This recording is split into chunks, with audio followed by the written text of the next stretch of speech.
What's going on, people? We are Tottenham TV and welcome back to yet another live stream. And today we are going to be reacting to the fans forum last night. There was Bethany England there was Ange, Daniel Levy and Son Heung-min as well. And the manager of the women's team. And the manager, Tony Wilhelm, I think his name is. And look, we weren't there last night. We've seen a couple of quotes come through. So what we're about to find out on this stream is going to be completely new to us as well. And obviously for you in the comments as well, I assume it, unless you were there last night. But we have Jared Margolis with us, who was there last night at the fan forum to fill us in on everything that was said. Jared, how are you doing, my friend? Yes, very well. Thank you for having me.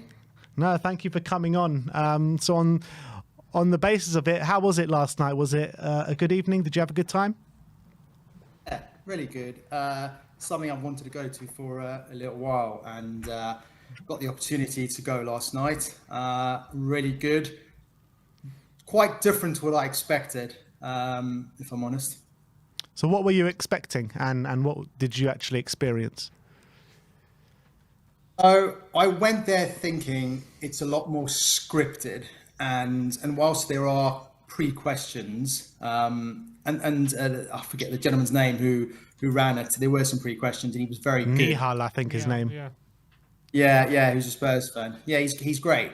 But it was a very different in terms of the individuals that were there, how they spoke. They were quite relaxed. Postecoglou he's absolutely amazing to sit and listen to. I was very fixated on how he was speaking.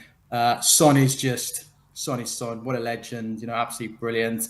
Beth England speaks so well, and the amazing stuff she's doing, with the women's team, which is amazing.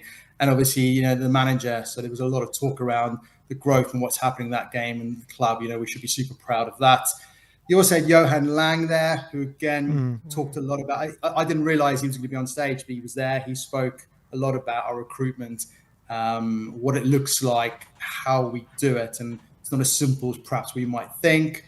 And then there was the big boss, big Mr. Levy, who took some questions. Didn't hear a great deal from him, if I'm honest, but that might just be the questions and how they were presented. Was in terms of the questions, were they pre-planned in the sense that Niall would say, okay, we're going to have this person ask a question now, or was it like an open floor, anyone could ask a question? So as part of the invite, there was a link which allowed you to submit a few questions. So then what he did is he had some pre-questions that they would have, they selected to ask the panel, and they kind of went, Joe Bloggs, do you want to stand up? And then he didn't ask a question, they asked it on his behalf. So we probably had 6 or 7 of those, and elaborated, I guess, with some of the guests. And then towards the end, he kind of opened it up to put your hand up, which it wasn't a huge amount. That was probably in about 20 minutes. I think we could have done with a bit more time, I think, for those questions.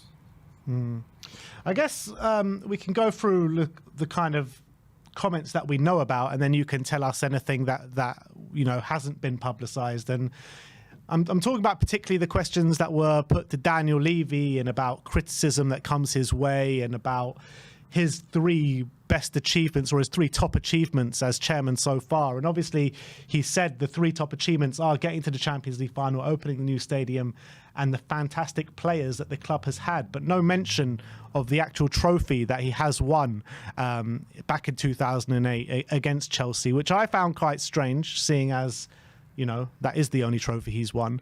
Were you surprised by that? I mean, what was your reaction to him not even mentioning the trophy that we won? I know a lot of people were upset about that on social media. Yeah, he obviously talked about getting the Champions League, which I understand the achievement. I listened and almost wanted to say, well, we didn't win it, we didn't turn up. So yeah, it kind of is what it is. I appreciate we got there.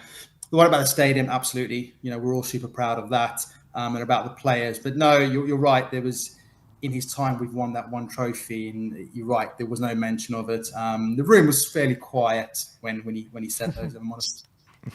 And then he said that he's got a very thick skin, and he just ignores the criticism and makes me want to be more successful. I hope he means more successful on the pitch as opposed to off it. Yeah, that question almost came from there was a question around is Spurs looked at more as a almost a business entertainment with the NFL, with the concerts and all the stuff we do in the stadium, and are we coming away from being a football club? And he answered that, and I get his answer. He almost went, all of that is revenue that I want to take and then use for the team. And he then almost followed up by saying, and I won't apologize for that. So I understand, but he was very assertive as to why he does it, where that money goes. And he's aware of the criticism, but won't apologize because of how he does it. It was a weird thing though to say. I understand like abuse and stuff. I agree, like he shouldn't listen to that. But in terms of like genuine criticism, to say he wouldn't listen to it is not a very good thing for a leader to do. I would say. I think criticism should be listened to and should be taken on board and maybe even addressed in certain circumstances. But the fact he brushes off criticism as if it's just stuff he shouldn't have to listen to. But to be fair, he might say that in an open forum. But I think we all know that when criticism comes his way, he does sometimes like renege on his decisions. Yeah, that's true. But yeah, depending, like for example, like furlough and stuff like that, it's happened a few times. But I feel like, especially when you're, custodian of the football club, which has been, running since 1882, and the fans have been around a lot longer than he has of this football club. Like when we do have genuine constructive criticisms, I should say, I think a lot of the times they should be addressed. They shouldn't just be ignored. Yeah, I totally agree. But Jared, was there anything else that came from Levy that we should all know about? No, I mean he talked very much around wanting our Tottenham back. We've a bit of what we had the year before. There was bits around what's the best piece of advice everyone's been given. We kind of went around the panel, and his response, if I'm correct, was to almost never give up. To keep going, to keep working harder, to make it even more successful. He jumped in between a few questions when things came on around things like Brennan Johnson, what the club do to support things around how do we use the ground more for the women's game. So there was a few things that darted around, but actually it wasn't a huge amount. I was a bit surprised that there was a lot of questions went to Ange and a lot went to both Beth and Son, but not a huge amount to him. He dipped in on the back of some of the questions to the others, if that makes sense. Yeah. And moving on to Ange Postecoglou, he was asked about, is it time to show more pragmatism in games? Teams that win trophies have solid defenses as well as attacks. And he says, you're spot on, mate, but that won't be us. As much as we want success, there is a Spurs way, and I won't deviate from that.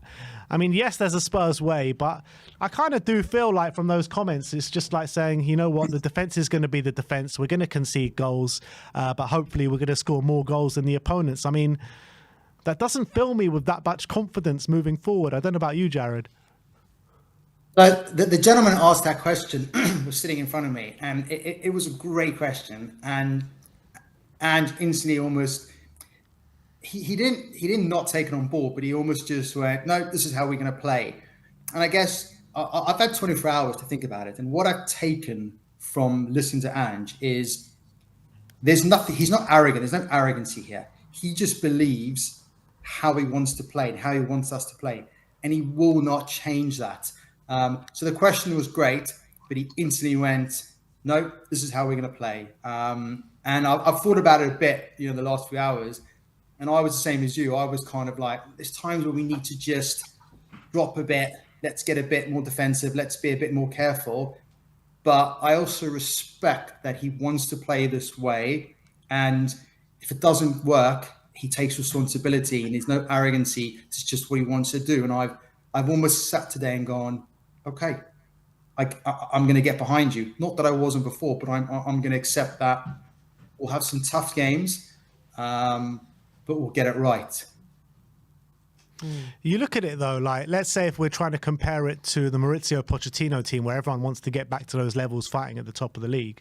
As much as we played some great attacking football under Maurizio Pochettino, he always valued a good defence. And over that 2-year period, we had the best defence in the league with Toby, Jan, Rose and Walker.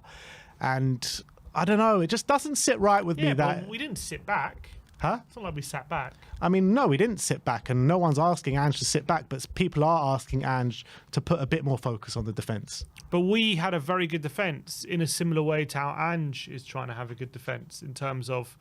I think, to be fair, the game has moved on quite a bit since obviously Poch was a Tottenham manager, so maybe you could argue, you know, the way Poch played isn't necessarily going to get the same results now as it did then, but the way Poch defended wasn't necessarily to...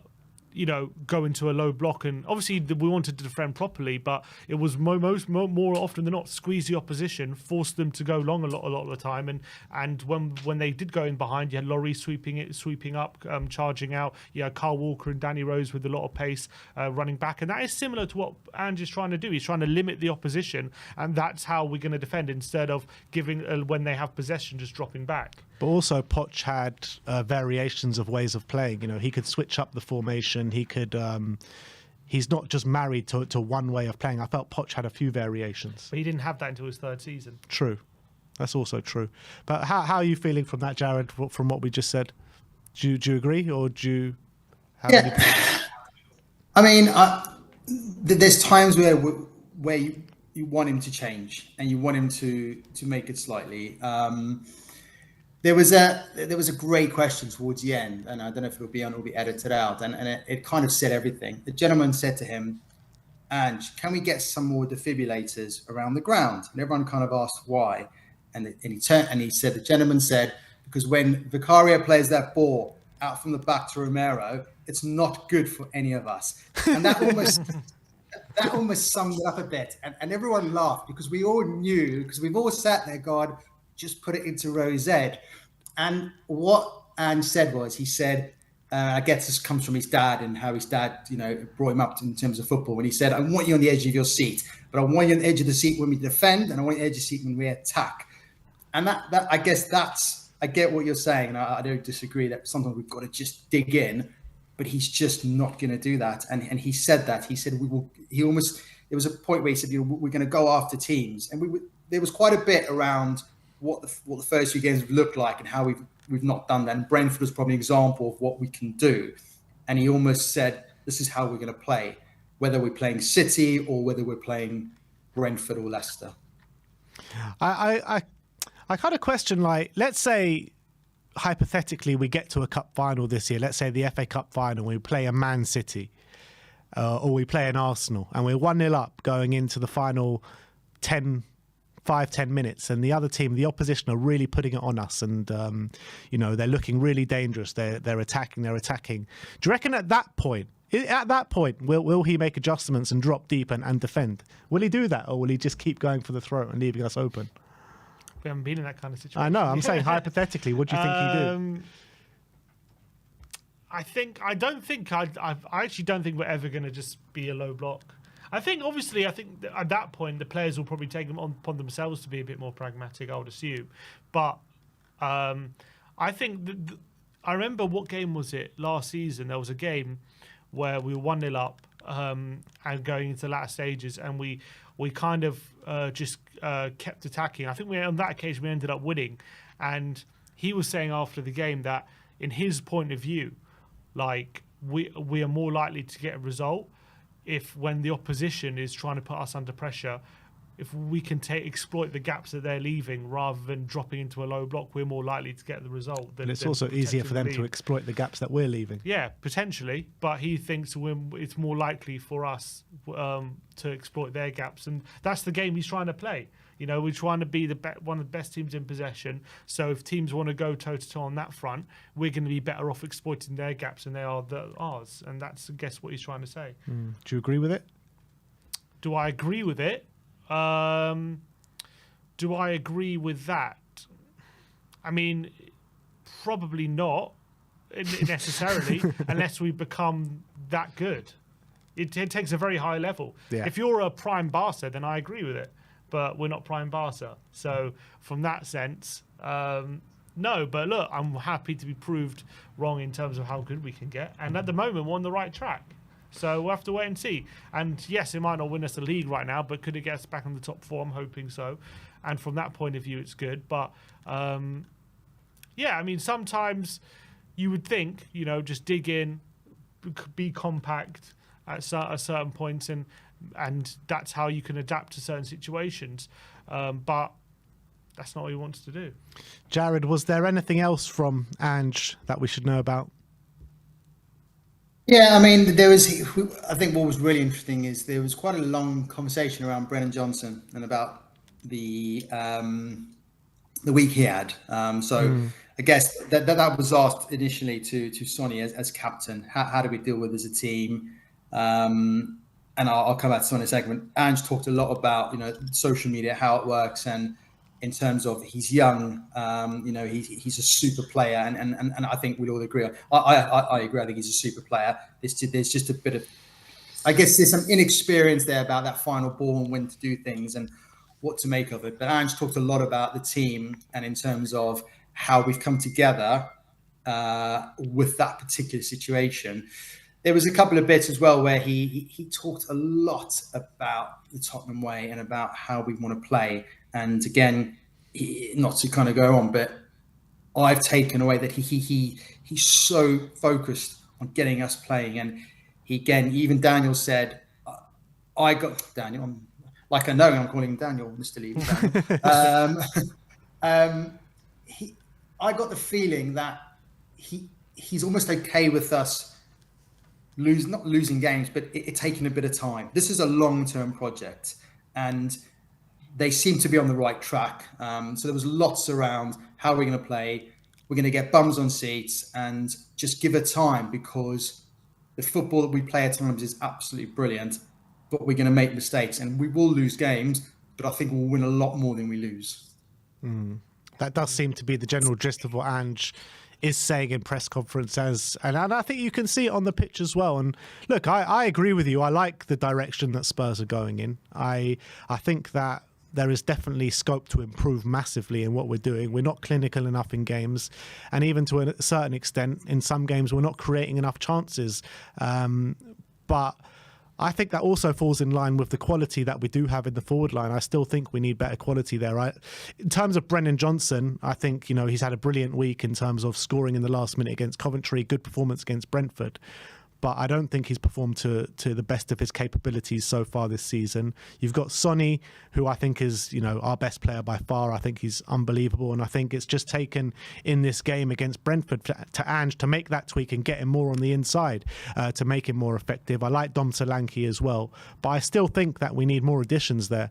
I don't know how you feel about that, Jared. Yeah, I mean, so Johan Lang talked a lot around the squad and what we'd done. And there was, if I remember, there was a question around the change in the squad. And he talked about, I think we'll all agree, the outgoings have been pretty incredible. We had a lot of players who we needed to move on. They've done their time, done their servants, you know, your Dyers, your Hoybers, all of those chaps. And he almost said, you know, wanted to bring the age down. And he looked at it and said, where you've got some defenders who are, you know, or midfielders, say a Bentinck or a Basuma are slightly older, you're looking now at a Gray and a Bergvar who are a slightly younger profile who can play that. So they're trying to balance throughout the squad. There was, again, quite a lot of talk around Solanke, and whilst he wasn't everyone's first choice, there was Tony we were, you know, rumoured about and so on and so forth. And said from day one, that's who he wanted. And they took the whole summer to get him, I guess, mainly around making sure he was the right fit, making sure he was the right person. Ange went and spoke to him. You know, does he fit the type of player he wants in the dressing room? And he used the word, and so did Johan, that they are aligned in what they want to do with the squad. And I think you're right, Ben. I'm the same. And I put my hand up and I wanted to ask this question, and I didn't get picked, and it probably wouldn't have gone done well. And I wanted to ask a question around, we seem to be shopping at Bournemouth and at Leicester and at Nottingham Forest for Maddison, Johnson and Solanke, who I'm sure are good players, but we're shopping at Primark. We're not shopping at Harrods for bigger type players. That's no disrespect to them. That's the kind of player we're shopping at. So therefore, Are we therefore, is our expectation not as high as it should be because of the type of player that we're attracting? That's my view. Yeah. Well, didn't Daniel Levy say, I can't remember which question it was to answer to, but he said that he didn't force any players on Ange, and they're very much in alignment in terms of Ange wanted to bring in younger players, and that was kind of the target this summer. Did anyone expand on that at the forum?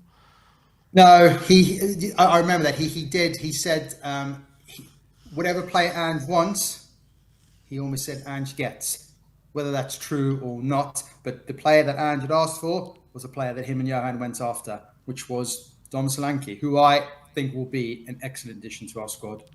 That also means Werner and Odegaard. Yeah. I mean, I don't have too much problems with the signing of Odegaard. What I have a problem with is the signing of Timo Werner. I thought it was just such a needless signing to make when, we saw what he could do last season. And yeah, he was okay for some of the games that he did play, but I think he's been terrible every time he has played this season. And I feel like when you're trying to take your forward line onto the next level, like Ange said he wanted to do at the back end of last season, I just don't think Timo Werner's the guy. And I could potentially question Ange's judgment if Timo Werner is the guy who he thinks can take us onto the next level this season. What do you think about that, Jared? Are you a fan of Timo? I'm not. When he came originally, same as you, I got so much stick from Chelsea fans saying, he'll always be offside and he's going to miss a lot of chances. I understood why we did it last season. I didn't expect to do it again. And what I've seen so far this season, he's not great, is he? And he doesn't offer very much. Against Coventry, with all due respect, this is a guy who's played in, internationally for Germany and just looked so out of. He was made to look better by some young Coventry players. There was. Did he mention the Werner signing or not? Did it mention anything about it in the forum? No. They wouldn't dare mention the Werner signing. That's not what I think. No, the other bit that did come up is there was a question around loans. We took the likes of Elfie Devine, Jamie Donnelly, away to the tour early in the summer pre-season. And the question was around, you want them to play the Tottenham way. Why didn't you just keep them to train with the squad? And and Ange came back and said, at the end of the day, these are Tottenham players. And we want to have an academy, the likes of Harry Kane, how they come through the academy. He just felt that they would have been better off playing more regular football in order to make them Tottenham players. And there was a bit of a question back to go, no disrespect to Leyton Orient. Leyton Orient aren't playing the we play. So what is Jamie Donnelly gaining from that? And Ange again said, it's minutes. I'll happily have them training with me every single day. But they are good players, but they just wouldn't have got enough minutes. So, he elaborated a bit more on the point around the loan and what that looks like. Talked about Mikey Moore and Will Lancashire, who are part of the squad, who they've got really high hopes from. And I guess what they showed in pre-season and early this season, they've got a part to play this season.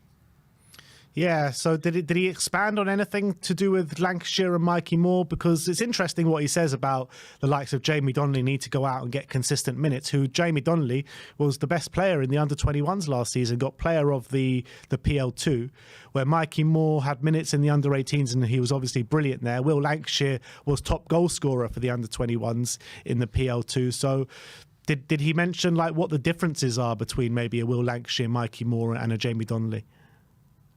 Not as such, Ben. He just mentioned, I guess, that those two he felt would be better off going on loan, and Mikey Moore and Will Lancashire, who's obviously got an injury at the moment, they would benefit from being with the squad. I guess maybe he sees the gap, in strikers with Richarlison being injured and Solanke new. Will Lancashire's, I guess, that backup. I think Mikey Moore, is just a very good young player who I think can add something to our squad.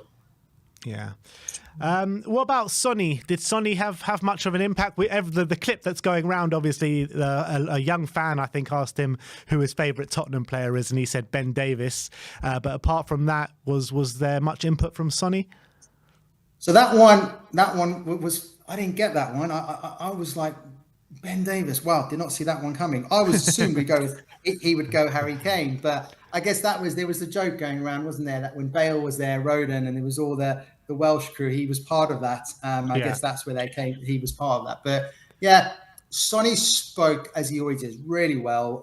The bit that I was really intrigued is he talked about the final third, and he's talked about not the lack, but the fact that we're playing really well, but it's that thing where that final ball, we all know that scoring goal or a goal is the hardest part of the game. And we are so close to that final piece. And we're working really hard in training, and we're seeing in games and how we did at Brentford in the first few games of the season. If we can just keep training and just make the right decisions at the right times, those final third moments will turn into goals, which ultimately will turn into 3 points. So he spoke a lot about that.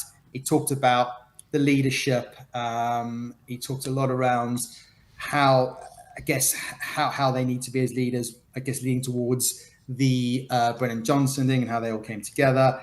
There was a question, I don't know if it's come up between last night and this morning, was a fan asked, will you be at Spurs for the rest of your career?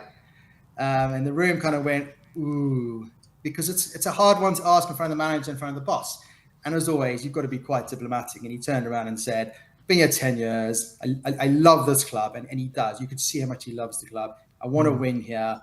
As always, football, who knows what happens in football? And I guess it's a hard question to get him to answer. But I think you can see how desperate he is to win a trophy with this club. And he's such an amazing guy. And that's the first time I've had the opportunity to sit and listen to him, how he speaks, how he behaves. You know, he is a captain. He's captain of this club, captain of his country, and he's a leader. And he's so desperate to do well for this club. And I think the love in that room for him was just amazing. Yeah. Did he mention anything about his current position, you know, playing on the left and stuff like that, and whether he prefers that up front or anything to that effect? No, nothing like that. He just spoke around ultimately the team and, you know, how hard everyone's working, but nothing as specific as that. Fair enough. And finally, you mentioned that Beth England spoke very well and gave some really good comments. I mean, there's been nothing publicised of what she said, so anything you can tell us would be completely new. So Beth talked around, obviously, you know, being really proud to be at Spurs, being you know, part of the club. I think she also talked about, you know, them getting to the FA Cup final last season, what that meant, and obviously, you know, there was disappointment, but they felt, you know, same as the manager, they felt how proud and the pride.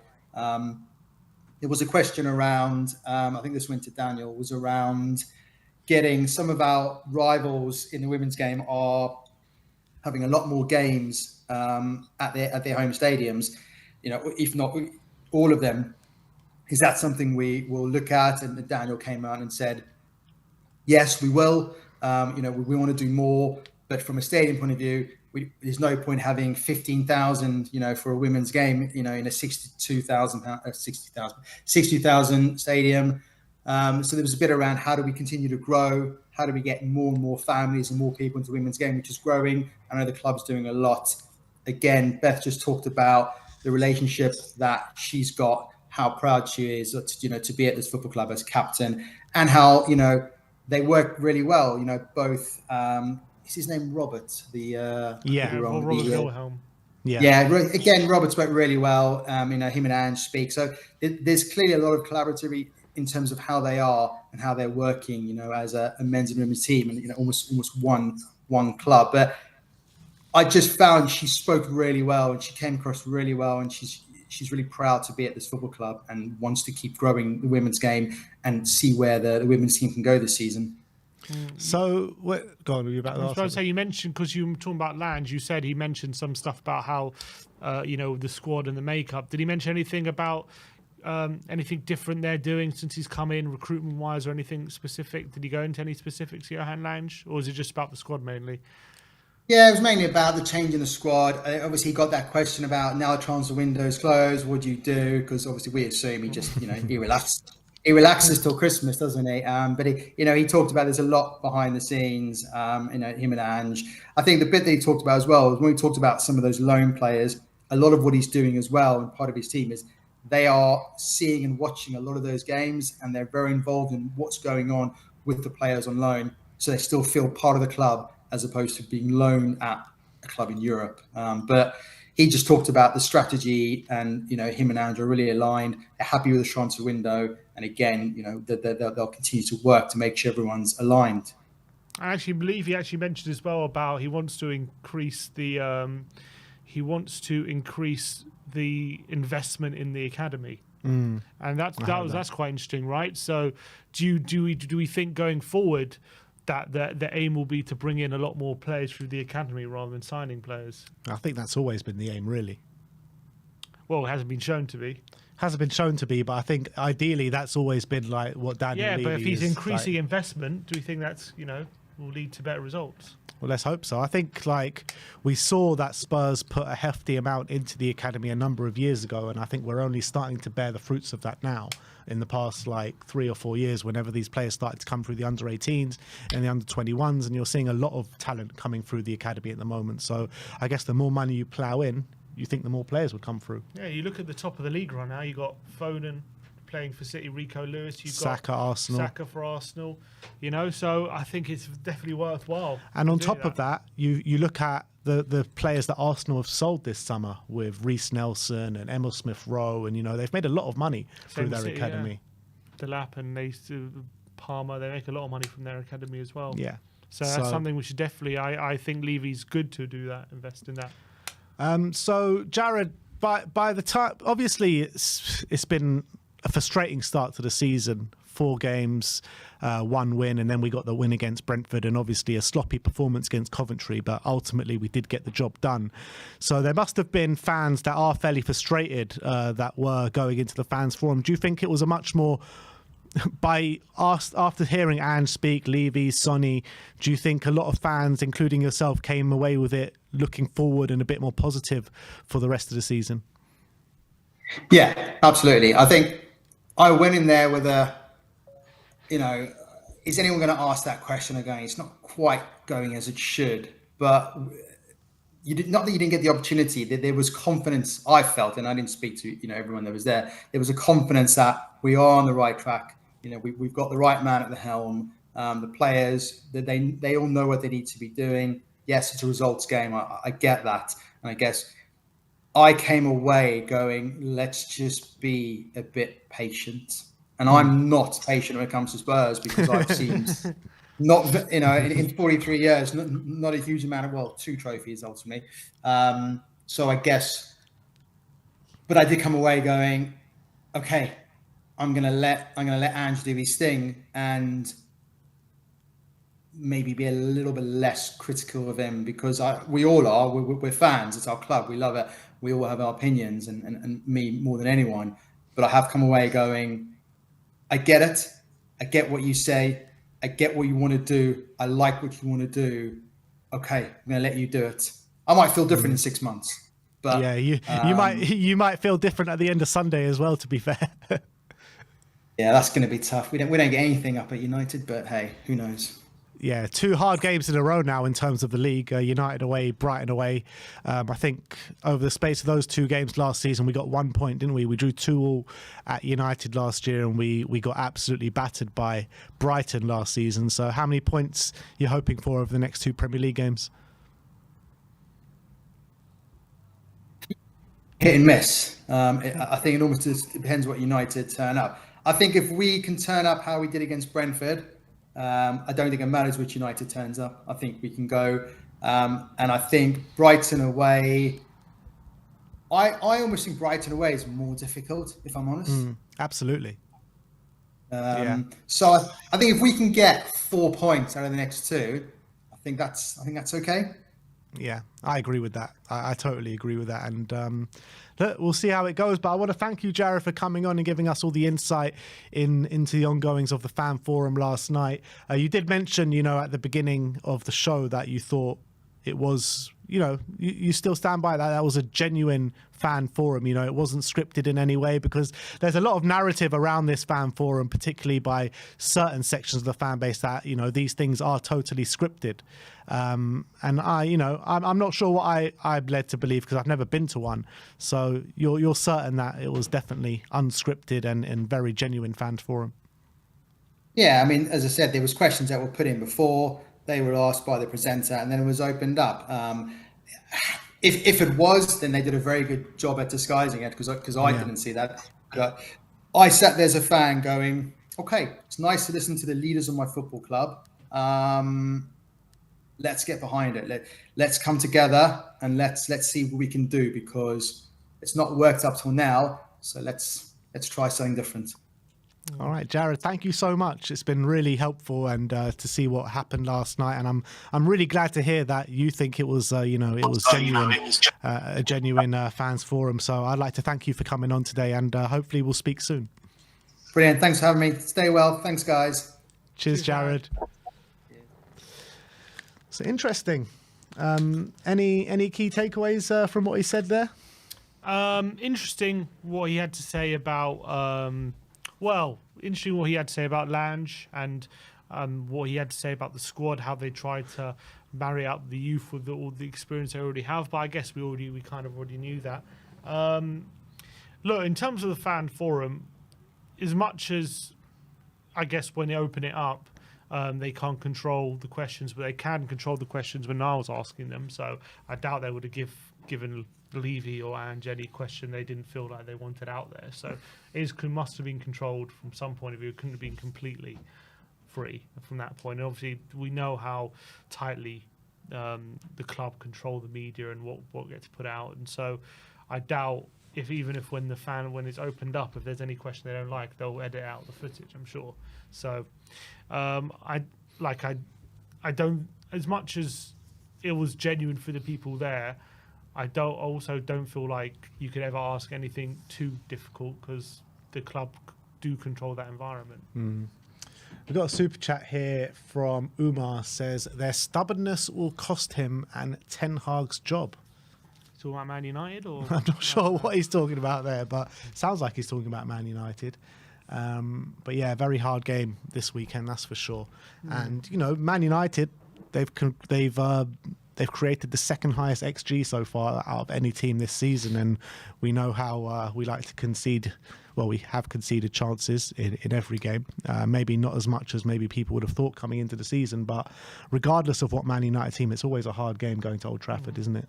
Definitely. I mean, Liverpool maybe didn't show that, but it's going to be difficult for us. They've got players like Rashford who are good in transition, good on the wings. They've got good players like Bruno in between the lines. So we know that we're not at a level yet where we're going to Old Trafford and just winning easily it comes easy to us. So I do see it being a difficult game. Doesn't mean we can't win. I definitely think we can win, but they've created a lot of XG. But they've also conceded a lot more than us XG. So I think we control games better. But in those moments, in those transitions, Man United are very good. So we're going to have to make sure we're combating that and we're opening them up. When Levy was talking about his top 3 achievements as chairman, I mean, he does sometimes make a rod for his own back, doesn't he, Daniel? Because it just plays into that narrative, doesn't it? There's a narrative around Levy, how he's not interested in winning trophies. And the one trophy he did win didn't put in his top 3 achievements as being Spurs chairman. Yeah, what is a bigger achievement, getting to the Champions League final, winning the Carabao Cup? Where achievement, I'm not sure achievement, but I felt more proud of Spurs the day that we got to the Champions League final. The Ajax day was a more proud day for me, but I would put the Carabao Cup over opening the new stadium, and I'll put the Carabao Cup over the fantastic players that we had. Yes, but in terms of what? In terms of, because that new stadium is good for the future of the club, isn't it? Mm-hmm. So without the stadium, is the club in a better position with the stadium or with the Carabao Cup? In a better position. It's irrelevant if the club's in a better position with the Carabao Cup or the stadium. You're in the game. Football is about winning trophies and winning, and that's the only time he's ever won. So surely that's got to be in his first top 3 achievements. Well, I guess he doesn't value a Carabao Cup that highly.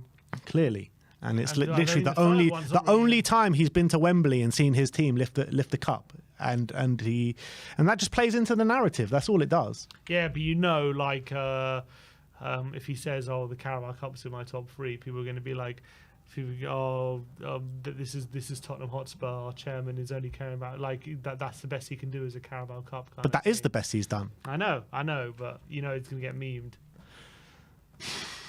Yeah, but surely it would get memed. Whatever he says is going to get memed. Yeah, I know. I'm just saying. But what's the third one as well? Like just good players that have signed. The fantastic players that the club has had. I guess he's had a lot of good talking players about the before, fantastic money that he's made out of the fantastic players that the club has had with the likes of Gareth Bale and Luka Modric and Berbatov and all these guys. Yeah, but to be fair, I mean, I guess we have sold Kane, but And Kane. Between Kane and those players, we tended not to sell.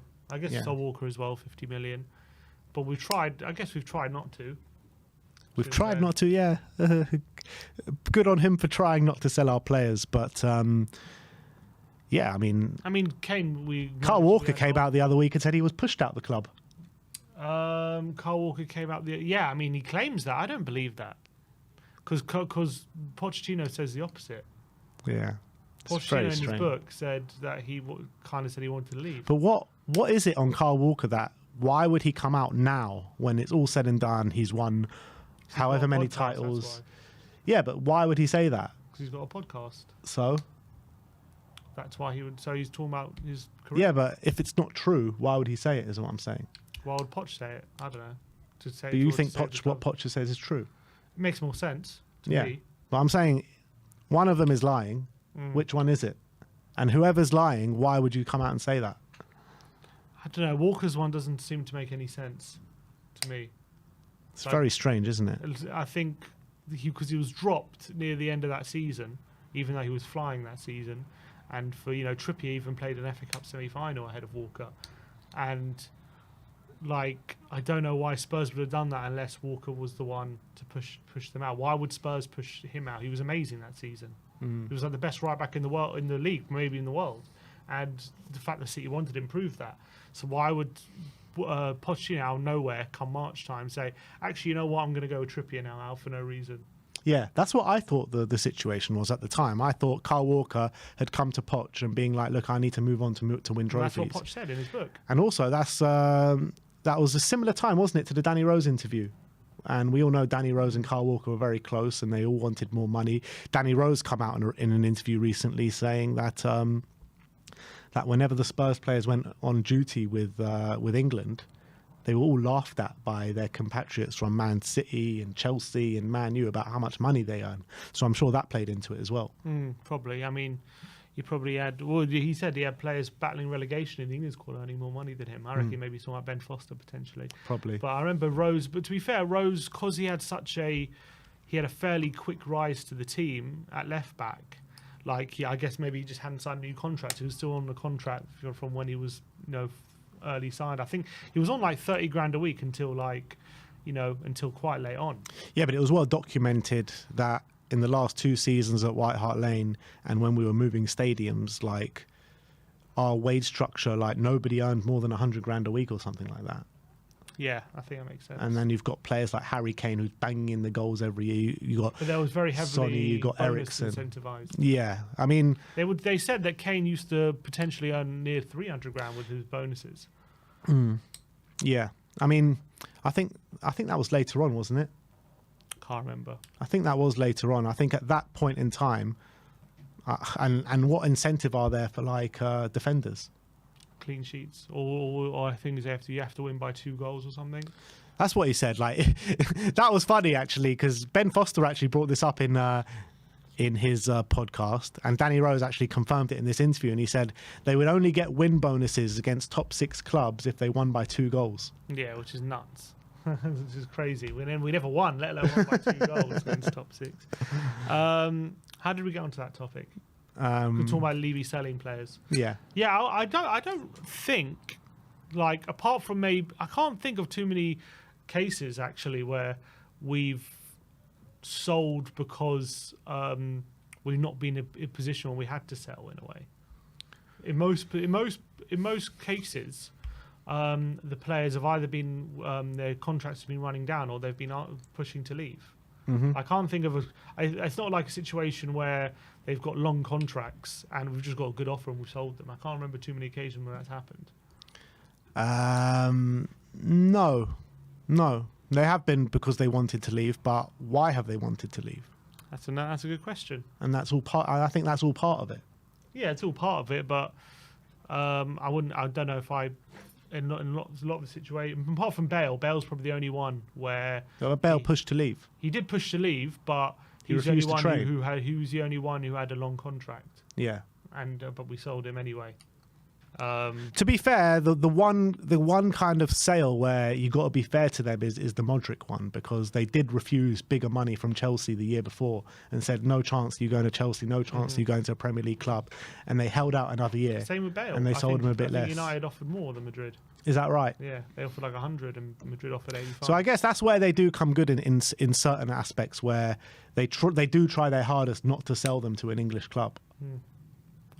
Which is good, I guess. It's good in a way, but it's like we don't have the heartache of having to see them play against us week in, week out, apart from Kyle Walker. Yeah. He's the only one in the recent history. Obviously, in the earlier days, you got the Berbatovs, the Carricks, and when we used to be Man United's feeder club, essentially. Yeah.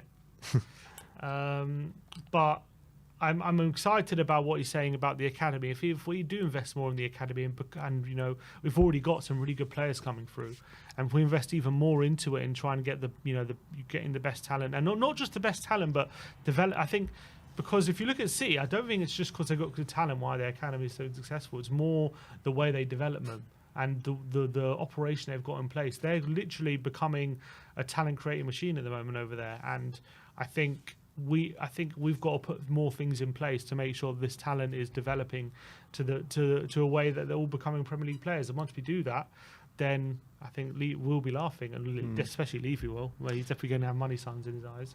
Georgie with the super chat says, "Well said, Ben. Trophies are what matters. 100%. And one League Cup in 22 or 23 years, however long it's been, we all know is nowhere near good enough, and we need to start bringing these trophies." And in terms of what you're saying about the academy, I'm all for it. I'm loving it. Yeah, we should be putting more money into the academy. We should be producing more talent from the academy as well, even whether it's to sell on for good money or to integrate into the first team. However, I am just sick and tired of hearing from Spurs like, this is what we're going to do in the future. This is what we're going to do in the future. Like, when are we going to do something now? When is the future now? Never. It's always about the future. When's the now? Well, actually, something we didn't mention is the investment, he said. Oh, yeah, I've got that quote here, actually. And that he did say, they want some maybe short-term cash to invest in the team. He says, "We believe this club needs a bigger capital base because we've got a lot of exciting projects on the horizon and we want to make further investments in the team. Some form of minority investment is what we're looking for. We've got nothing to announce at the moment, but we are in the market." And that plays onto the back of Godos, I think his name is. Amanda Staveley's husband and business partner was at the North London derby, apparently being wined and dined by Daniel Levy. And that also plays into the rumours that we've heard in the press that Staveley and her husband are looking for a minority stake at Spurs. But it's interesting for him to come out and say this minority stake is We've never heard him say something like that, have we? With a view of improving the team and maybe in the short term. And that's what we're saying. I think because he also mentions exciting projects on the horizon, and we all know what exciting projects on the horizon mean. Coming, we got cinema, we got regeneration of the area, all this kind of stuff. We are going to regenerate the whole high road before we bring you a £100 million player. Yeah, look, again, just because we get an investment, I don't see us spending £100 million on a player, but it does mean we can maybe, instead of getting just one £60 million player, we can maybe get 2 or 3 in a season. Do you believe that we can bridge the gap and start challenging for a title? Do you think we can catch up to the likes of Man City and Arsenal if we don't go out there and obviously you've got to find the right player, but sometimes the right player will cost 100 million plus. So can we bridge that gap and start fighting at the top of the table if we don't do that? If we don't sign a £100 million player? Not essentially a £100 million player, but, go get someone. I know it's obviously hard to find this player, but if we can find him, Someone of that level, someone of the level that's going to come in and make a real difference. I mean, I don't know what I mean, you could argue like a Declan Rice signing in the middle of the park. That's what we need, in my opinion. Yeah, and yeah, but it depends how you find him. Declan Rice came through West Ham's academy. You know, players like João Palhinha, when he signed for Fulham, signed for how much, like 20 million, 25 million or something. Yeah. Like, these players at some point in their career didn't always cost 100 million. So yes, you can get that player for when not necessarily costing 100 million. So I don't think we need to spend 100 million to bridge that gap. But once they've already been identified as that player and they're already that standard, then it's easier to spot. It's easier to spot them when they're going to cost 100 million. Of course, there are some players you know that are just going to be instant hits, and you knew Declan Rice as soon as he signed for Arsenal. You saw like everyone was scared at Arsenal signing Declan Rice because they knew there was no chance this guy is going to fail at Arsenal. He's going to be an instant success. That was like 100% strike.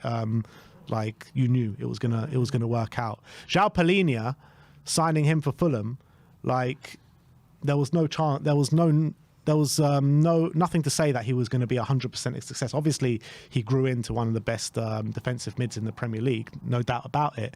But a £20 million player, there's nothing to say that 100% is going to work. Where I think Spurs need to dip into the market on the back of it, if we do get this investment, and identify a target like Arsenal do with a player like Declan Rice that is 100% going to work. That you know 100% this guy is going to be the missing piece of the jigsaw. That's what I'm trying to say. I know what you mean. And you asked me, can we bridge the gap without doing that? I'm saying we can do it. We just have to be very smart about it. And lucky, essentially. And maybe like you call it luck, but if it's not luck if you've identified him and you're sure about him. But maybe, yeah. Obviously, I think every signing comes with a bit of luck. You know, some players, you think they're nailed on and they don't work. It has happened before. So we wouldn't be the first team that sign a big player and they flop or whatever. But I think we can bridge the gap. I think we do spend a lot of money. Just because you spend 100 million or 50 million doesn't mean that gap can't be bridged. But it's about how you spend the money. So I do think you can bridge the gap. I'm not saying we will bridge the gap. I'm saying you asked me, can we? And I'm saying, yeah, we can. All right, will we? I mean, I don't know. I don't have a crystal ball, unfortunately. So I can see us, like, with the way Ange wants to play and the kind of transfer strategy that we do have. I can see us, solidifying our place in the top four. I really can see that. But I'm not sure if I can see us really bridging that gap to the Man Cities and the Arsenals. That's just where I'm at with it. And obviously, right now with the squad we have, we're not near Arsenal and City, so that gap is still there. But doesn't mean it can't be bridged with some signings. I don't know. Depends who we sign and depends who it is, and depends what positions we sign. And it's going to take maybe a couple more windows. But I'm just saying, like, maybe Johnny Cardozo turns into the next Declan Rice. I don't know, and we signed him for 20 million or something, and then bam, he's a very good player. Like, I'm just saying, you don't necessarily have to just because a player is cost 100 million doesn't mean that's the only way to bridge the gap. Is to spend 100 million. And that's, I guess, what Levy thinks as well. Obviously, it hasn't worked yet, but doesn't mean it won't work. Like, the way Arsenal have got there, they started off making signings like us, like we're making, Ben White from, Leeds and Brighton and similar clubs that we're buying talent off right now. But then it comes to a stage where you only need one or two players, and you need to spend big bucks on those players, in my opinion. Well, they spent 100 million on Rice. Apart from Rice, who else? 75 on Havertz. 65 on Havertz, 65. which is the same as what we spent on Solanke. Mm-hmm. Calafiori's from Bologna. He was about 35 million. Yeah, but we all know Timber. Calafiori's unbelievable player. Okay, and we signed players who we think are good.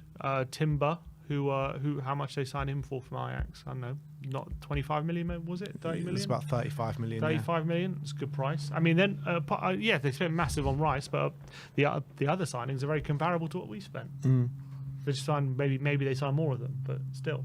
Yeah. But, I mean, Rice is a big difference between our two teams. Rice is big. Good player. Yeah. All right. So I think that is it from us today. How much? 54, I think. Maybe time for a quick game of bingo, I think. Anyone up for it? I saw Phil P in the comments before. He's dying for a game. Disease, easy, want the smoke. Let's get it going. If you can add the... All right, 1 second. Who wants bingo? F18 is on it.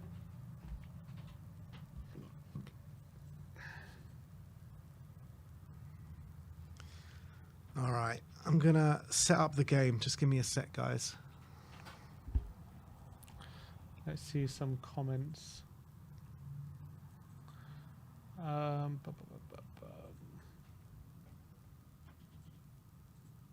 Make bingo easier this time. That's not how this works. Liverpool's turning point was Virgil van Dijk and Alisson. You need transformative signings.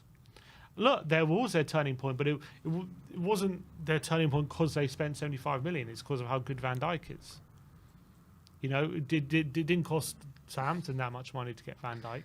Yeah, but there is something to say that Spurs sometimes have a player in their mind, but they'll balk because of the figure being asked because And it's too much. and that's something. When you identify a player, and let's say a club say, all right, this player is going to cost you 80, 85 million, but you think that's the player that's going to take you on to the next level, you have to go and get that done. Yeah, I and agree Spurs with that. don't do that. And that is true. Well, we haven't done it, but again, you know, we have spent big money. Like, for example, Raya and Vicario in last summer. You know, it was exactly the same thing. We were going for Raya as our number one target. Romano was coming out saying Spurs want Raya, only want Raya. Raya wants Spurs. He only wants to go to Spurs. Brentford don't deviate from that 40 million price tag. And then we end up going for Vicario. And look, I like Vicario. I think he's a very good keeper. But there's no question about it that David Raya is a much better keeper than Vicario. Yeah. Are you connected to the right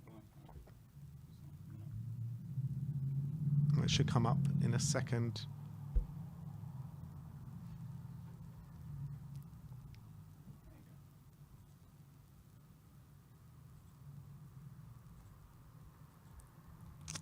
It's not letting me start the game.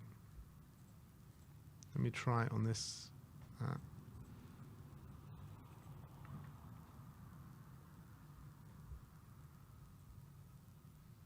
Oh, there we go. All right. It's about to be with you any second now. Spurs bingo. Have a couple of rounds and then we'll end the stream for you guys. There's the code at the top of the screen. There's the link if you want to join. And there is the QR code. Maybe you can put the link in the chat. Charles Preston says Vicario has a higher ceiling than David Raya. What do you reckon? I don't think so, to be honest. Raya has just been so incredible this season. It's been nuts. Not only has he been like solid and coming for crosses, but some of the saves he's making is just insane. Yeah. Can you put the link in? Yeah.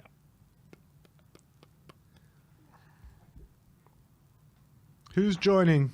We are Tottenham TV, Tottenham Bingo. Got only 6 people in there. Come on, guys. We're getting the link in there in a second. If you don't know how this game works, everyone gets their own each and individual bingo card. You'll get players that scroll along the top of the screen, and you've got to match them with players that they have played with, managers that have played under, or countries that they are from, or clubs that they have played for. If you can't match them, you have to use your skips, guys. Using your skip is very important in this game. If you don't use your skip, there is no chance you can win unless you get extremely lucky, which I've never seen on this game before.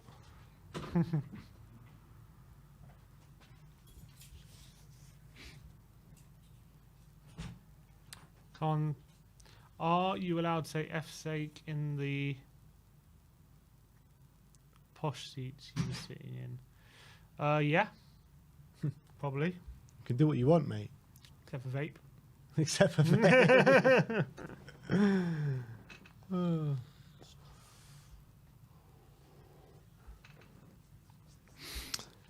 Yeah, it was a good experience on the weekend. We had a great time.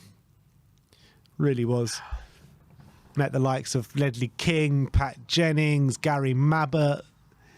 Who else did we meet?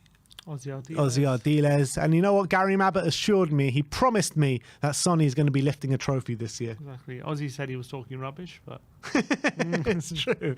I was like, Ozzy, come on, man. Oh. To be fair, I asked Ozzy if, are we going to Wembley this year? He did say yes, so maybe we're losing a final, Ozzy Right, thinks. losing the final.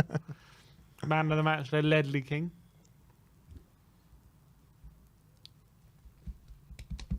How many people we got? 22. Come on, come on. Anyone else joining? Anyone else want to put their Tottenham knowledge to the test? Come on, guys. Is there a bingo game without Brian Daigle, though? Where is Daigle?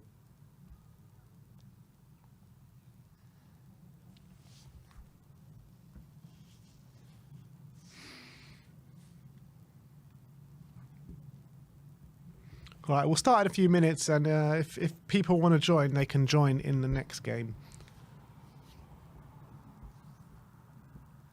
The thing is impossible to join, guys. Why is it impossible to join? You just click the link, which is pinned to the top of the chat, and then you'll be put in a waiting room, and then you've got to wait for me to click start game.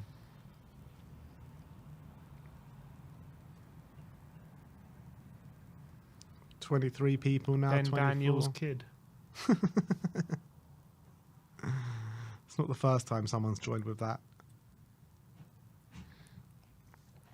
477 people here, but only 26 people want to play with us. Did none of you want the smoke? Big up, Sim. Looking good, guys. Thank you.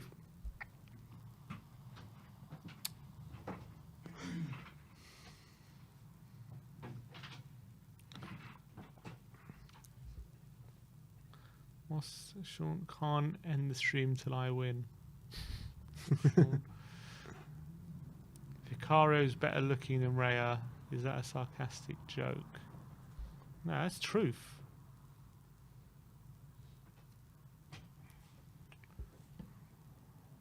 $32 people now. Raya didn't cost top dollar, by the way. That's why he only cost 27 million for Arsenal. Yeah. True. And they got a bloody loan, didn't they? Loan, yeah. The principle of talent costs money isn't going to change simply because people at Tottenham have an ideological brain rush. Talent costs top dollar, period. Trophies are, and success are far. My point isn't that talent doesn't cost money. My point is we do spend money, and the money that we spend could theoretically get us the talent we need. That's my point. Mm-hmm. Yeah, it's a fair point.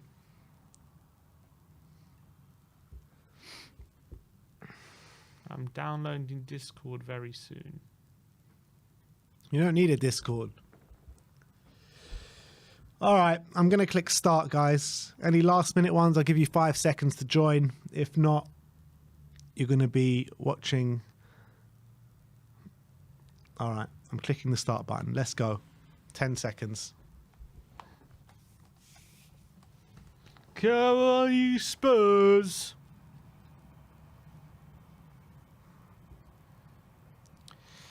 All these Conley, Kim Watson. Did he play for? I didn't play for Ajax. John Lacey, Eric Torsved, Danny Murphy. Murphy, yep. Vertonghen. Yep. Ben Alec. Oh, did he play for them? I think he did.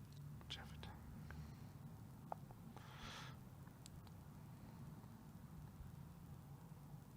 Neil Ruddock. Neil Ruddock. Oh no, I missed one. So annoying. And Brazil. I am getting nothing at the moment. Come on. Timothy Atuba. Bobby. No, he wasn't. Oh, God, this isn't going well. Sweet. Hugo Lloris. Is he managed by Yol? Yeah. Scott Parker. Bale. All right. right. You on the board? Did he play? No, he played for Bolton, not Leeds.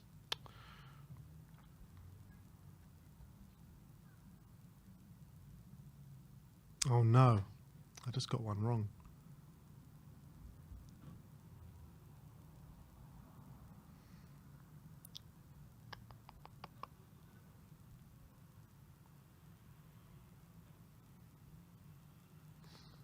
Celso, Dele Alli, 3 left. Brazil, France, and Norway.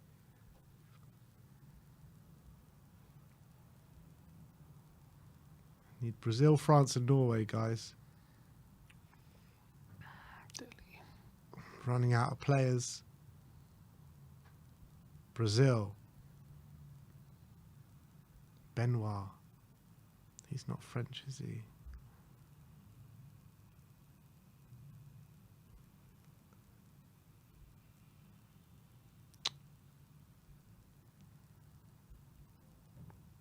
Oh no. Ah, Stambouli. Norway. I need Norway player in the last 2. Yes! Is it bingo? Bingo! Gary Mabbott. Come on! Shit. And there you have it. Complete card.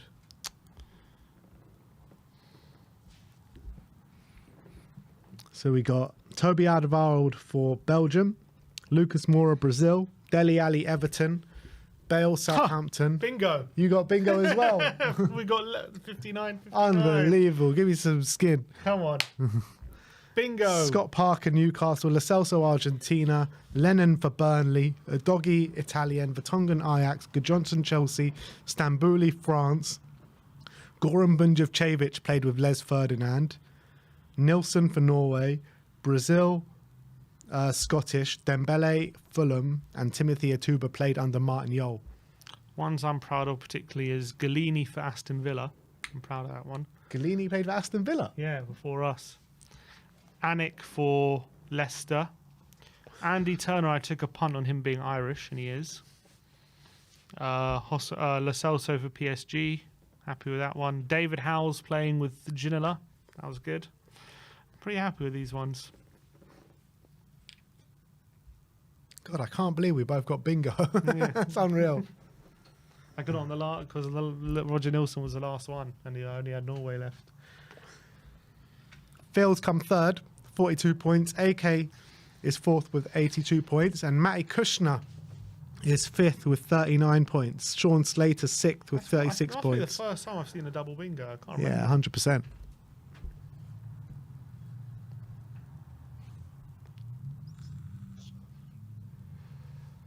Robert Hardy is 11th.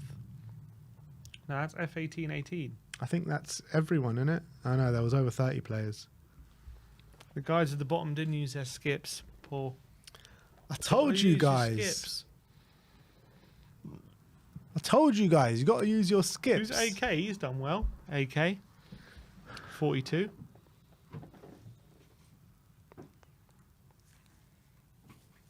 James Cohen, 33. Matty Kushner, that must be his best.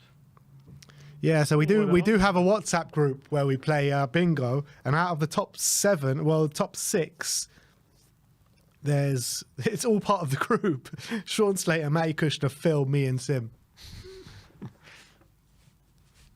As they say, practice makes perfect. Exactly.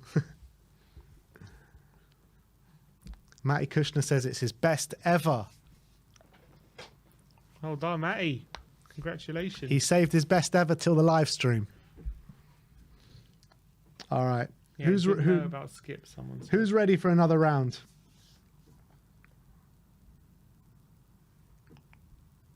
There you go. If you can put the link.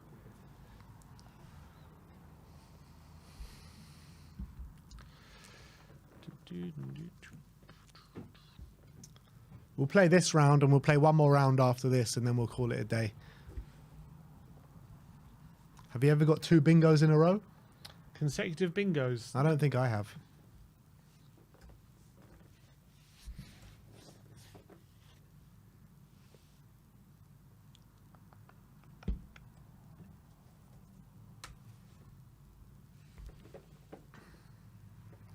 For the guys that didn't use their skips and said, "Oh my god, I didn't know you can use your skips." Well, now you know, so I'm expecting a lot better from you this round.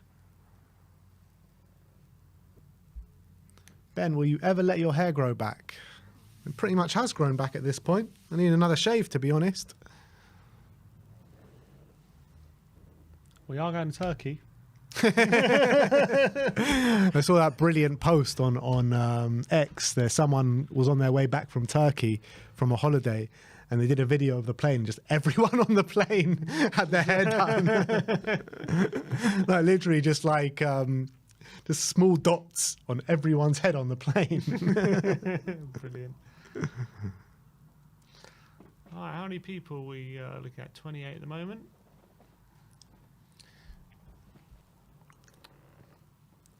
Paul says, "Will you ever shave yours, Sim?" Not yet. Might be forced to one day. Not yet. He never said, "Are you doing it now?" He said, "Will you ever?" Maybe. Join the club. I don't think you've ever shaved your head, had you? I used to do it when I was younger. No, I've never done it. I actually, when I was in my year off, I did it quite short. But, no.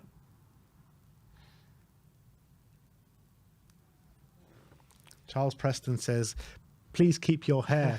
And another one says, "Sim, your hair is luxurious." Yeah, I won't go that far. What luxurious hair you have, Luxurious Sim. locks. Hope you guys aren't planning on selling out and joining Levy Press Tour with Fat Boy from EastEnders. Don't know what that is. Fat Boy. Is you talking about that guy who, that EastEnders actor who was a Spurs fan?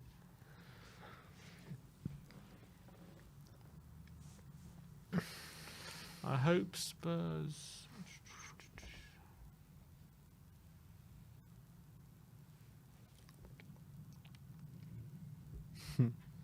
Minoxidil. Cheers for the tip.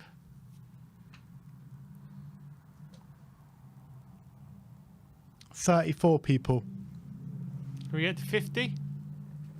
Go on. We should be getting commission on this. Well, our link is in the game, to be fair.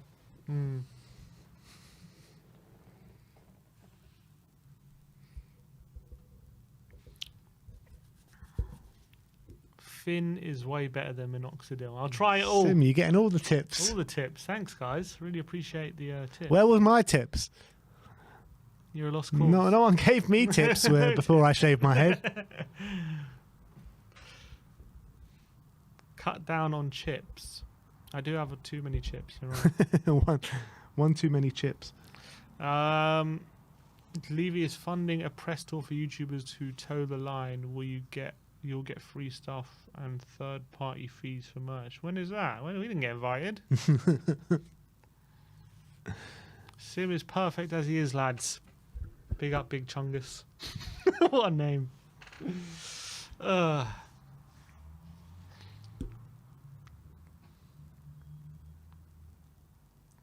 Avoid Finistride. Too many side effects. Jeez, back to minoxidil. All right, we're going to start in a minute, guys. We've got 37. Anyone going to join? Berbatov or Kane and Son? Kane and Son. I actually think Kane and Berbatov were a bit more telepathic in a weird way. But Kane and Son had more goal contributions together. Yeah, they were more effective. But Kane and Berbatov, when they, because like neither of them had pace, but they were just, it was all in the brain. It was all about their smarts. They were an unbelievable partnership, but I take Kane and Son. Jake says, I take Finn and no side effects. All right, we're back to Finn. Finistride. All right, who wants to start the game? Shall we start? 39 people?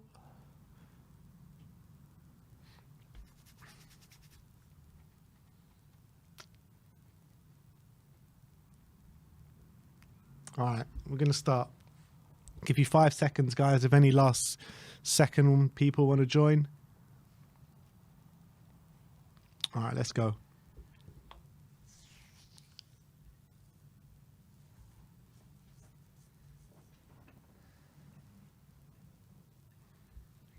All right, Here we go. Ben Thatcher was Timu Tinio.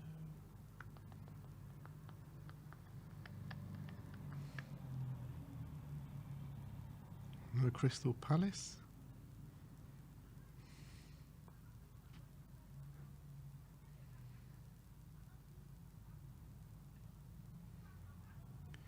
Vicario. Rule Fox.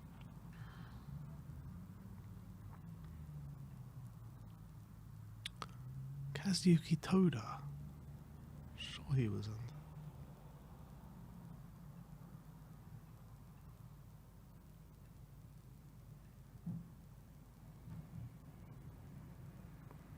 Terry Yorath.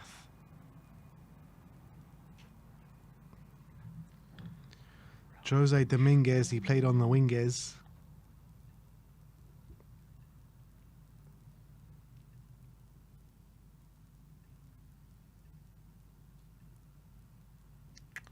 Chimonda. Do do do do do do.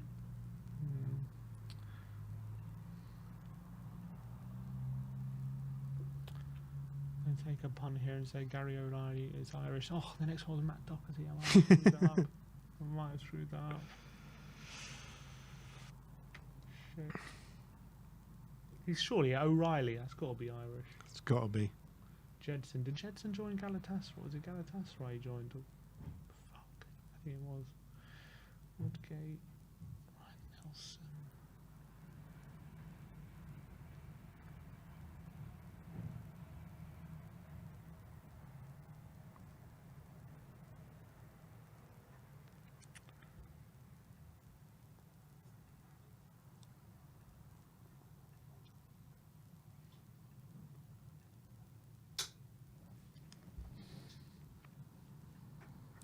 It was West Ham and Dutch.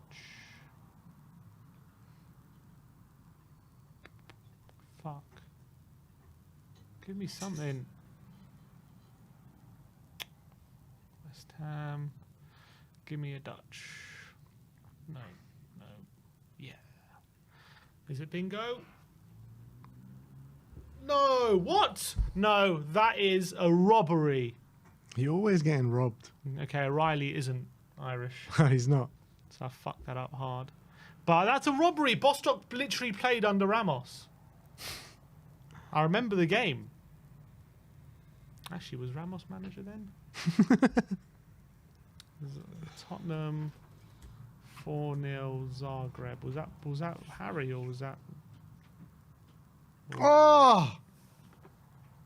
Was that Redknapp or was that Ramos? I was one off and I had the most amazing Oh, shouts. it was Redknapp.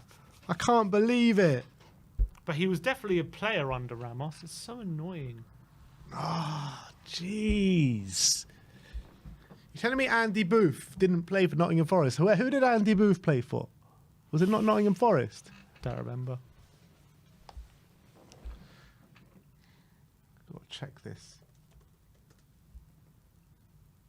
No, it was Sheffield Wednesday. Bostock was a player under Ramos. Ramos signed him. This was bullshit. Listen to these shouts.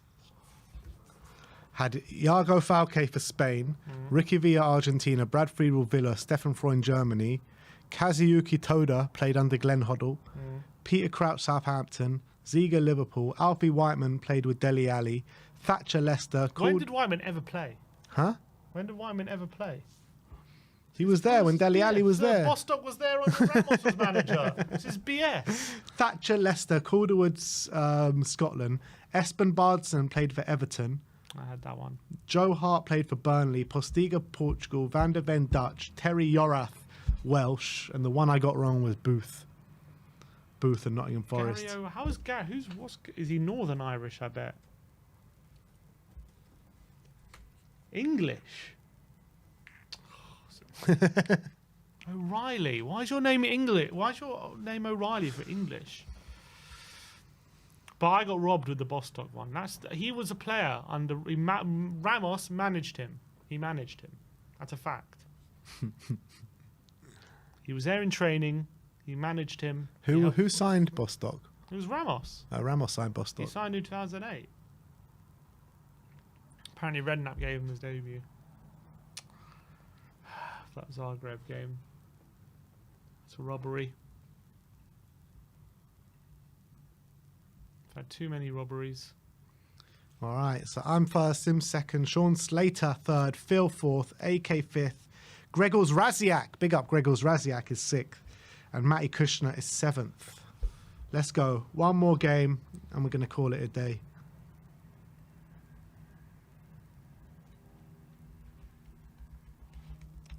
There you have it. If someone can put the link in the live chat. Daniel says Bostock was Forest. No, Bostock never played for Forest. Bostock played for Palace. He might have played for Forest after. I Can't remember his career.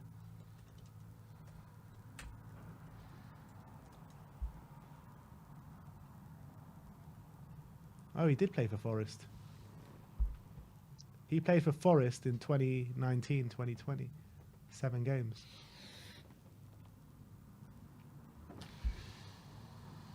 God, proper journeyman, isn't he? Yeah. He plays for Solihull Moors now. Oh yeah. Did he play in that game? Was that last year or this year? Notts County in the playoffs. Yeah, because I saw Solihull Moors play against Barnet.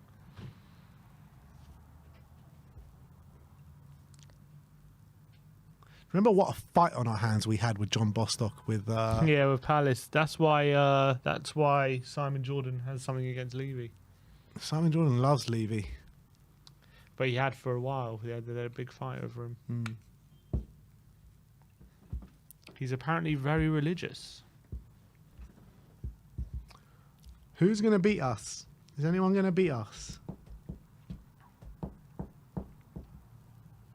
We should do one with all the get all the Tottenham influencers and do a mass bingo. Yeah, definitely. See who comes out on top.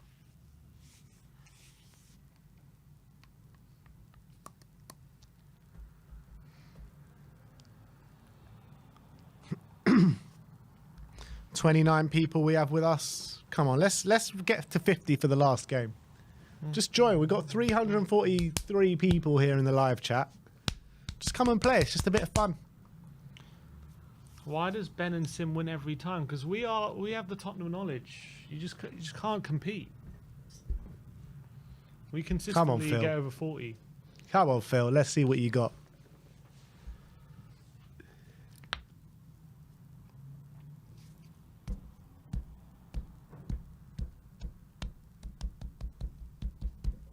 Nobody wants to smoke. Ah, Right, here he not this comes. time. Here he comes. Here comes Bagel.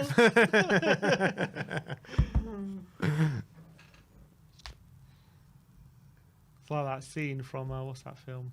Here comes Johnny. Yeah, here's Bagel. Daigle, you missed the first 2 The games. Shining, that's it. The Shining.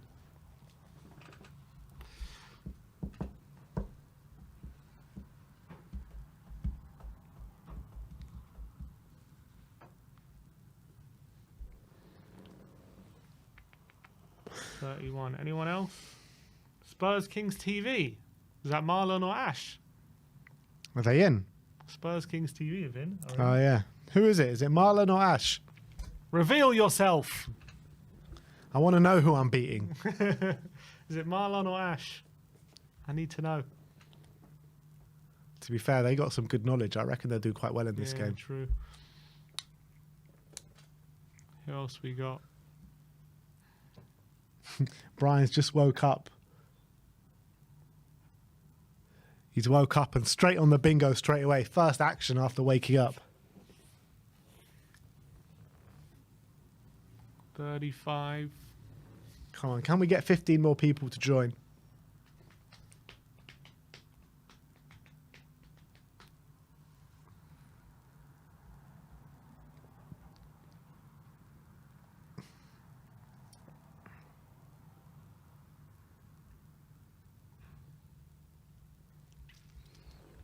$37 now.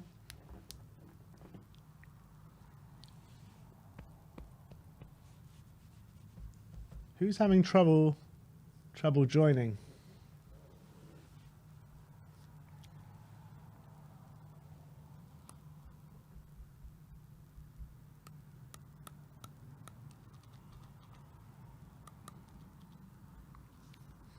$38 people. Doesn't look like anyone else is joining. We'll give you a little bit of time. Any last minute additions?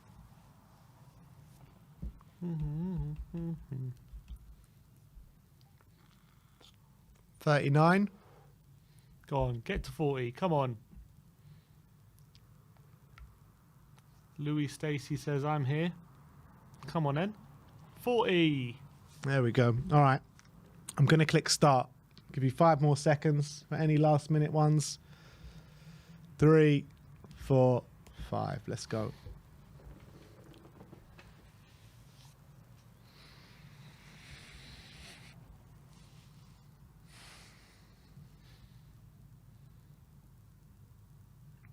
Oh, Nasa Charlie.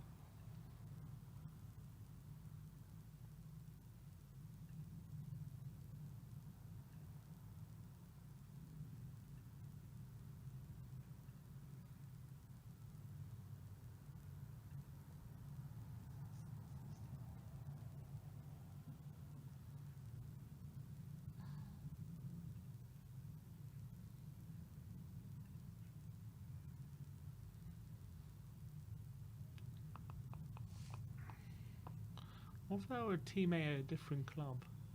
Yeah, I've wondered that, but I've never had the tested balls to do it.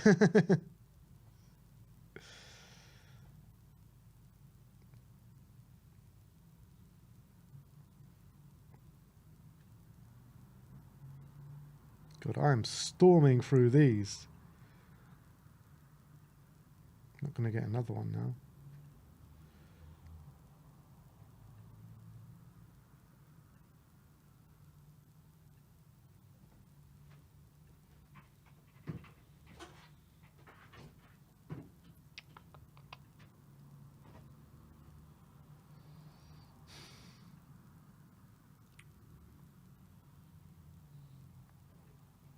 Come on. Now I'm struggling. Yeah, I was storming through as well, and now it's dried up.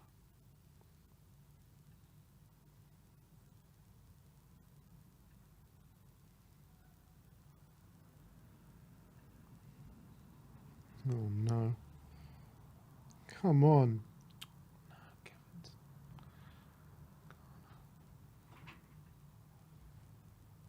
I've got Scotland and Newcastle left.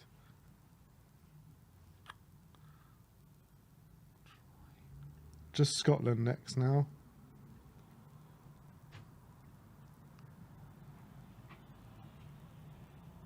Come on. No. No. No. 2 players left. 1 player left. Palace and Wolves. Fudge. Oh. That's so frustrating. Oh. He played for Palace, I think, didn't he? Oh, I don't know. I got them all right except for I didn't find a Scottish player. I couldn't find a Wolves player. I think Fraser Campbell played for Palace, didn't he? Might be wrong. He did. He did. All right.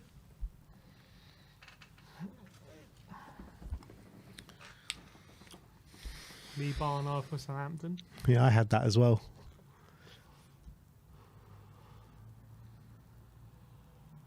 Callum Davenport for West Ham.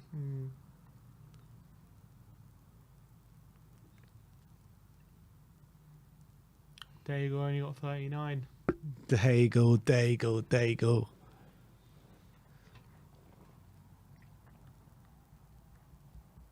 Meadow for Ajax, Pamero French, Chadley Belgian, Carr Newcastle, Clark Leeds, Bissouma Brighton, Keller USA, O'Shea Ireland, Holtby Germany, Barnard Southampton, Winks playing under Poch, Kudicini Chelsea and Perisic Bayern Munich.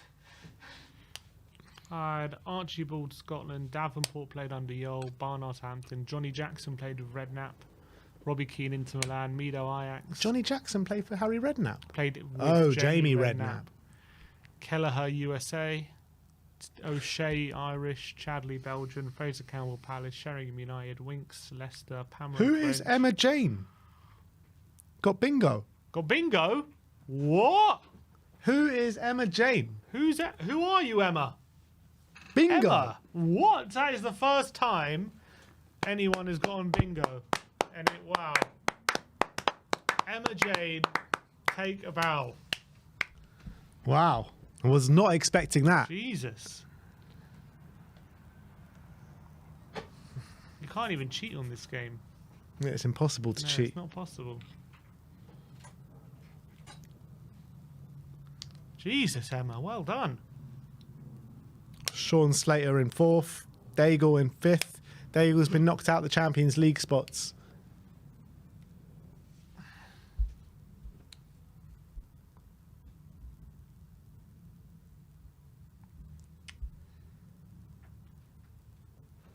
I think that's it.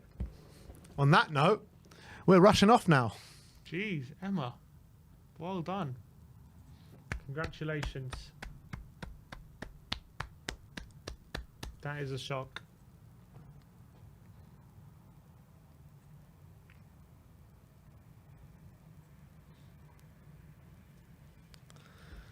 Guess All right. that means Emma takes over the podcast. She's going to be in the seat tomorrow. Look, I think that is all we have time for today, guys. I know you want to play, but maybe we'll have a game or two on the preview stream tomorrow. But it is Carabag previews tomorrow, and Daigle's saying one more. We're not going to play one more. It's getting late now. I need to get off. But yeah, Carabag previews tomorrow. We'll get a game of bingo going, and more importantly, we'll talk about the game as well. Maybe I'm just. going live later, so maybe we can. Oh, later. Sim's going live later. A brand new show coming your way. And 8 o'clock tonight, is it? Yeah, 8 o'clock tonight. 8 o'clock tonight. Be there or be square. Sim is going live. I won't be there tonight, but I'm in the process of creating another show, which hopefully will be. Well, it can't be this week now, so hopefully next week, because tonight's the only night that we got free, seeing as tomorrow, we could do it tomorrow evening potentially, but we'll see how it goes. But Thursday night is an old school watch along, guys. Also be there or be square. Me and Sim back on the watch alongs. Barnaby has a day off on Thursday night. Me and Sim, apart from the games that we are going to out in the away games in Galatasaray, Ibrox and Hoffenheim, we'll be covering the Europa League watch-alongs from here in the studio. So looking forward to that. But we'll see you tomorrow for the preview stream. Thank you everyone for joining us today. Big up and well done to Emma Jane, who still hasn't made herself known in the comments, but So the person who wins the lottery. first person that's ever got bingo that's not me or Sim on We Are Tottenham TV. So very impressive there. But we'll see you all very soon. Like, subscribe, and comment. And as always, come on.